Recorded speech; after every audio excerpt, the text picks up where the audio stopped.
menunggu Bapak, sebenarnya kita rapat dulu baru sosialisasi guru penggerak. Jadi untuk mengisi waktu, karena waktu berjalan juga, jadi lebih baik kita memulai saja dulu sosialisasi guru penggerak ini, sehingga nanti kita langsung aja ke intinya rapat.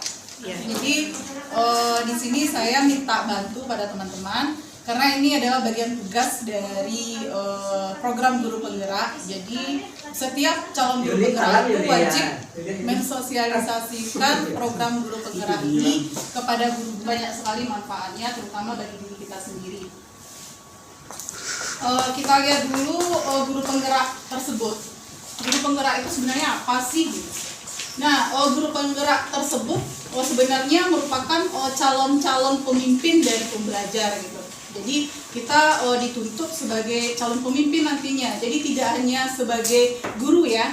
Jadi guru penggerak itu dia fungsinya tidak hanya menumbuh kembangkan siswa saja, tapi dia juga harus mendorong guru yang lain untuk mengimplementasikan yang namanya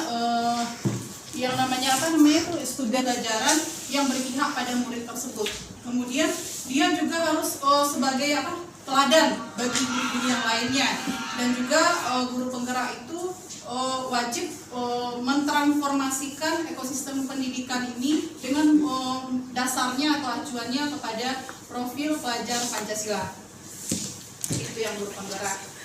Apa visi guru penggerak tersebut? Guru penggerak itu tujuannya itu mewujudkan merdeka belajar itu. Jadi Bapak Ibu mungkin sudah mengetahui yang apa sih merdeka. Itu merdeka kan berarti bebas ya. Bebas berarti maksudnya siswa, guru, kepala sekolah dalam pembelajaran itu dia tidak terikat dalam sesuatu gitu. Jadi dia bebas menyampaikan pendapatnya. Nanti guru lah guru nanti mengarahkan pembelajaran yang dipelajari pada saat itu.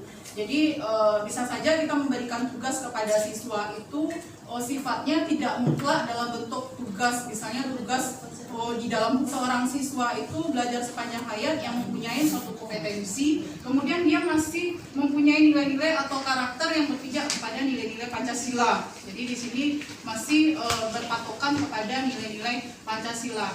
Ada 6 di sini. 6 profil pelajar Pancasila itu. Yang pertama itu bertakwa kepada Tuhan Yang Maha Esa dan berakhlak mulia. Kemudian yang kedua itu dia bersifat kreatif, inovatif, kemudian bersifat gotong royong dan mempunyai sifat kebinekaan. Jadi kebinekaan global maksudnya istilahnya dia menerima keberagaman, baik keberagaman budaya, keberagaman agama dan seterusnya. Dia bisa istilahnya mencapai karirnya pada kepala sekolah, pengawas atau instruktur pelatihan guru. Tapi tidak mesti seorang guru penggerak itu dia bisa langsung jadi kepala sekolah, tidak. Tapi istilahnya program guru penggerak ini merupakan persyaratan ketika kita mau mengikuti kepala sekolah atau pengawas atau instruktur pelatihan guru. Jadi istilahnya dasarnya. Jadi kalau misalnya ada keinginan dari Bapak Ibu ingin karirnya menjadi kepala sekolah itu, kalau tidak mengikuti program guru penggerak otomatis salah satu syaratnya tidak terpenuhi gitu. Jadi masih mengikuti yang memberikan materi atau pembelajaran itu, tapi dari siswa pun kita jadi istilahnya pembelajaran yang banyak-banyaknya atau seluas-luasnya kepada siswa. Nanti guru sebagai fasilitator dan guru hanya mengarahkan saja. Mudah-mudahan di sekolah kita bisa nanti diterapkan ini. Kemudian guru penggerak sebagai pendorong transformasi pendidikan Indonesia. Jadi itu bisa kita lihat pembeda antara guru pada saat ini dengan guru penggerak. Pada saat ini guru itu hanya dituntut untuk meningkatkan prestasi akademik murid ya, prestasi akademik siswa. Sedangkan pada guru penggerak itu mendorong tumbuh kembangnya murid secara holistik, yaitu untuk mewujudkan yang profil pelajar Pancasila. Jadi dia lebih mengedepankan di sini pembentukan karakter. Jadi tidak hanya menuntut akademik saja di sini. Kemudian yang kedua, kalau pada saat ini guru hanya mengajar dengan kreatif, istilahnya guru harus mempunyai variasi-variasi belajar di dalam kelas ya, mempunyai variasi. Jadi bagaimana anak-anak itu menarik dan dia mau betah dia di kelas itu pada saat kita menerangkan. Jadi bagaimana trik-trik kita, itu tugas kita guru saat ini ya. Nah ternyata di guru penggerak itu, guru itu tidak hanya mengajar saja tugasnya. Jadi guru itu selain dia sebagai pemimpin dalam pembelajaran, dia juga harus bersifat sebagai pelatih atau coach ya untuk guru yang lainnya. Jadi istilahnya kita tidak memiliki ilmu sendiri saja, tapi kita harus mampu menularkan kepada teman-teman kita gitu.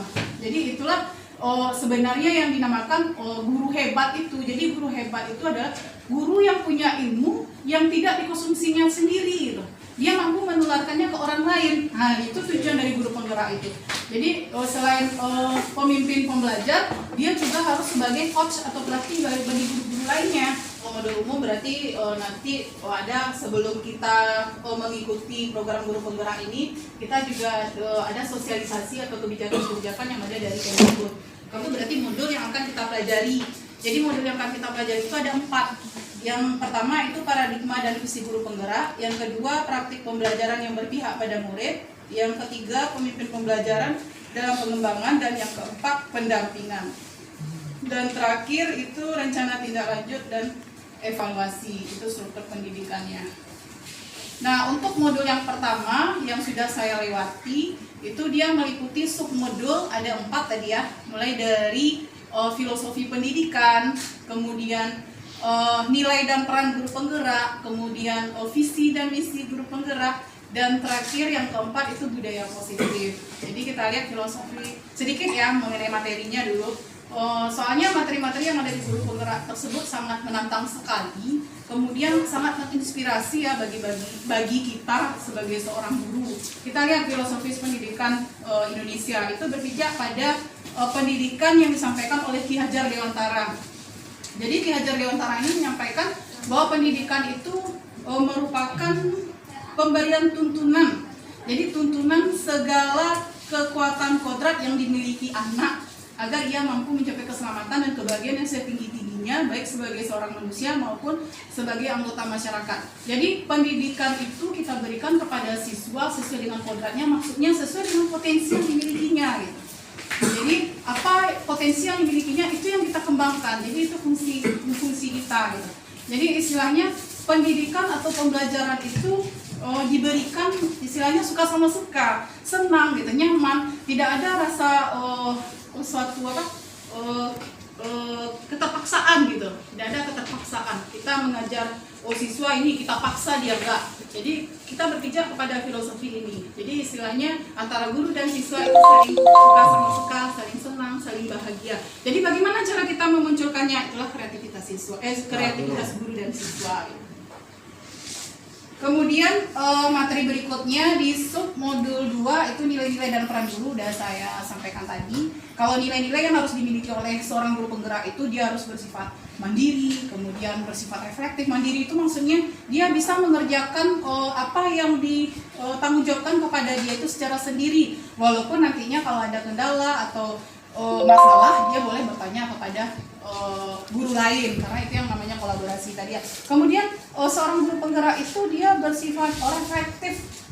Jadi kita istilahnya kita jangan takut ya tahu kekurangan atau kelemahan kita. Justru kelemahan dan kekurangan itu menjadi kekuatan bagi kita. Jadi kalau misalnya ada teman-teman kita menyampaikan kekurangan kita, jangan kita marah. Karena itu yang memunculkan kekuatan kita sehingga kita menjadi termotivasi untuk bagaimana cara menutupi kekurangan atau kelemahan kita tadi. Motivasi kita belajar. Sama siswa pun begitu. Kalau seandainya kita sudah belajar, sebenarnya alurnya setelah kita melaksanakan proses pembelajaran itu kita harus meminta umpan balik dari siswanya. Bagaimana ibu ngajar tadi gitu. Jadi apapun yang disampaikan oleh siswa atau guru itu harus kita terima. Jadi tidak boleh marah-marahan di sini. Kemudian yang ketiga dia bersifat kolaboratif. Jadi seorang guru penggerak itu harus mampu dia bekerja sama dengan guru yang lain. Nah kalau seandainya guru itu punya ilmu nih, dia hebat, tapi dia tidak mampu bekerja sama atau tidak mampu berbagi dengan guru yang lain, itu belum dikatakan guru itu seorang guru yang hebat. Karena guru yang hebat itu adalah guru yang mampu mengimbaskan apa yang didapatkannya kepada orang lain. Jadi istilahnya kita kita hebat semuanya gitu. Kita berjalan bersama dan kita hebat bersama gitu, bukan satu orang. Oke. Jadi itu moto dari guru penggerak ya. Jadi istilahnya kita bekerja sama, kita lulus bersama gitu. Nggak ada yang saling menjatuhkan. Jadi kalau dalam forum diskusi kita saling membangun, saling menyupport gitu, tidak ada yang menjatuhkan. Jadi kata-kata punishment, kata-kata hukuman itu jauh dari program guru penggerak. Kemudian yang keempat itu inovatif. Jadi guru itu diwajibkan dia mempunyai inovasi-inovasi atau ide-ide baru ya, ide baru yang memunculkannya sehingga guru itu nanti pada saat dia melakukan pembelajaran di kelas itu anak-anak bisa tertarik dan anak-anak istilahnya tidak ngantuk, tidak malas dia mengikuti pembelajaran kita. Dan terakhir berpihak pada murid yang tadi, jadi istilahnya kita melaksanakan pembelajaran student center ya. Kemudian peran guru penggerak tadi sudah disampaikan. Jadi guru itu tidak hanya sebagai pemimpin dalam pembelajaran, tapi dia juga harus mampu menjadi coach, pelatih, kemudian mampu berkolaborasi, kemudian mampu mendorong kegiatan komunitas dalam praktisi. Jadi MGP itu sangat tinggi sekali hitungannya. Kan di dalam angka kredit itu ada muncul angkanya 1,01 ya kalau MGP 1 ya sebenarnya. Soalnya nilai MGP itu memang sangat tinggi sekali dalam meningkatkan karir kita di golongan. Kemudian visi. Jadi setiap guru itu, apalagi guru penggerak ya, dia harus mempunyai visi. Jadi visi itu sangat penting bagi guru itu sebagai acuan bagi guru untuk menciptakan transformasi pendidikan di sekolah. Jadi visi itu diperoleh dari suatu impian atau imajinasi dari seorang guru. Jadi kelemahan kita pun bisa kita jadikan sebuah kekuatan gitu. Jadi apa kelemahan dari kita? Misalnya kalau visi sekolah, apa kelemahan dari sekolah? Misalnya religius ya, sekolah kita kurang agamanya, sholat zuhurnya nggak ada berjamaah ya, kemudian sholat duhanya nggak ada. Itu bisa kita jadikan suatu kekuatan, bisa kita angkat jadi sebuah visi. Gitu. Jadi itu visi. Kemudian terakhir budaya positif di sekolah. Budaya ini merupakan nilai-nilai keyakinan atau kebiasaan-kebiasaan yang positif yang sudah kita terapkan di sekolah. Nah sebenarnya kalau di guru penggerak ya, itu yang namanya aturan tidak ada. Karena aturan itu sifatnya mengikat dan membuat siswa itu harus begini. Sebenarnya peraturan itu bisa diganti dengan yang namanya keyakinan. Jadi kalau keyakinan itu merupakan suatu nilai-nilai kebaikan, istilahnya dengan adanya suatu keyakinan yang sudah disepakati, jadi seorang siswa itu dia mempunyai motivasi dari dalam dirinya atau motivasi dari internalnya. Tapi kalau peraturan rata-rata siswa kita pasti banyak yang tidak mematuhinya ya, karena dia istilahnya memaksa siswa untuk begini gitu. Jadi itu budaya positif. Di budaya positif ini sangat saya sangat tertarik sekali materi-materinya, apalagi dalam menyelesaikan suatu masalah. Jadi kalau kita menyelesaikan masalah siswa itu, kita tidak boleh mencap siswa itu begini, enggak. Kita harus mencarikannya suatu solusi yang bagus. Itu yang namanya restitusi. Mungkin di BK udah ada ya, restitusi, yaitu program memperbaiki kesalahan ya. Jadi memperbaiki kesalahan. Jadi kita tidak mencap anak itu seperti ini, enggak. Tapi dia menjadikan kesalahan itu suatu pembelajaran bagi dia. Jadi itu. Jadi di guru penggerak ini tidak mengenal yang namanya punishment tadi ya. Jadi dia memberikan hukuman, tapi hukuman itu sifatnya mendidik bagi siswa tersebut, dan juga merupakan suatu efek jera bagi siswa sehingga siswa tersebut tidak mengulanginya lagi. Jadi nanti kan kita rapat ya, yang masalah peraturan itu rata-rata peraturan antara piket yang satu dengan kita hubungkan ya, piket yang satu dengan piket yang lain itu tidak sinkron ya dengan apa yang dibuat oleh koordinator kesiswaan. Kalau koordinator kesiswaan kan bikin peraturan-peraturan kita ini kalau melanggar ini poinnya segini. Nah ternyata di dalam implementasinya di lapangan ternyata itu tidak terlaksana. Jadi guru A, guru B itu istilahnya bukan punishment ya. Pembelajaran yang dia berikan ketika dia melanggar suatu aturan, suatu keyakinan itu berbeda-beda gitu. Jadi kadang anak menganggap apa jadinya, memandang kita sebelah mata jadinya, karena nggak sinkron antara kita yang satu dengan yang lainnya gitu. Nah ini kriteria seleksi guru penggerak. Jadi apa saja kriteria? dari guru penggerak tersebut. Ternyata di program guru penggerak ini tidak hanya guru PNS loh Bapak Ibu. Jadi boleh guru honor yang dari negeri atau dari yayasan atau dari swasta ya, swasta yang tidak yayasan juga nggak apa-apa. Tapi minimal dia pengalaman mengajarnya itu 5 tahun. 5 tahun, kemudian kualifikasi pendidikannya memang S1 dan sudah terdaftar di Dapodik. Kemudian tidak sedang mengikuti CPNS, PPG, tapi nggak masalah ya. Soalnya di angkatan 4 itu ada beberapa orang yang ikut PPG yang alhamdulillah mereka lulus. CGP-nya jalan, PPG-nya kemarin alhamdulillah udah dinyatakan lulus dan udah mendapatkan sertifikat ya. Kemudian kriteria seleksinya yang tadi kriteria umum, kriteria seleksinya menerapkan pembelajaran yang berpusat pada murid, memiliki kemampuan untuk fokus pada tujuan, memiliki kompetensi menggerakkan, memiliki daya juang, memiliki kompetensi kepemimpinan, memiliki kemampuan untuk belajar hal baru, memiliki kemampuan berkomunikasi, dan memiliki kedewasaan emosi dan berperilaku sesuai dengan kode etiknya. Nah, kerangka desain program guru penggerak. Nah, guru penggerak di angkatan 1 sampai angkatan 4 itu jumlah waktunya adalah 9 bulan. Jadi 9 bulan lama kali ya Bapak Ibu. Jadi dimulai dari kita loka karya 0 namanya, loka karya 0 sampai loka karya 9. Kemudian bagaimana proses pembelajarannya? Proses pembelajarannya itu menggunakan prinsip andragogi dan pembelajaran berbasis pengalaman. Jadi 70% kita belajar di tempat. Jadi istilahnya misalnya kita di sini sekolah ya. Nah, di sini kita 70% itu yang proses pembelajarannya itu. Kemudian 20% belajar dari rekan guru lain, 10% baru kita dengan fasilitator, dengan PP, pendamping kita, atau dengan instruktur. Jadi rasanya nggak ribet ya, tapi memang ya setiap hari itu ada tugas 1 buah. Jadi di mana letak tugasnya? Itu di LMS. Jadi bagi yang PPG itu sudah menggunakan LMS ya, Learning Management System. Jadi itu merupakan suatu aplikasi di mana kita bisa belajar secara daring, secara sendiri tanpa kita harus berkomunikasi dengan yang lain. Tapi bisa men-chatting di sana. Bisa kita chat dengan fasil kita, bisa kita chat dengan instruktur kita. Soalnya saya melihat rekan guru banyak yang tidak mau masuk ke guru penggerak ini karena guru penggerak ini yang pertama dia ribet, waktunya terlalu banyak, tugasnya terlalu banyak, kemudian banyak zoom, ternyata tidak. Saya lewati tidak. Dalam seminggu itu hari Sabtu kita off ya, jadi Senin sampai Jumat. Jadi dalam seminggu Senin sampai Jumat itu yang gym meet itu hanya 3 kali. Jadi gym meet yang pertama, jadi kita alurnya itu merdeka. Jadi ada mulai dari diri, berarti kita mencari materi sendiri itu dari LMS. Kemudian kemudian kita explore materi yang tadi, eksplorasi konsep. Kita explore itu dalam gym meet. Jadi kita diskusi dengan teman-teman kita CBP semuanya. Asiknya kita tidak harus, misalnya kita kan level kita SMA nih, tidak harus SMA semua enggak. Teman saya guru SD malahan, guru SD, guru SMP, tapi asik-asik, mereka banyak pengalaman yang kita tidak menghadapi hal yang seperti itu gitu.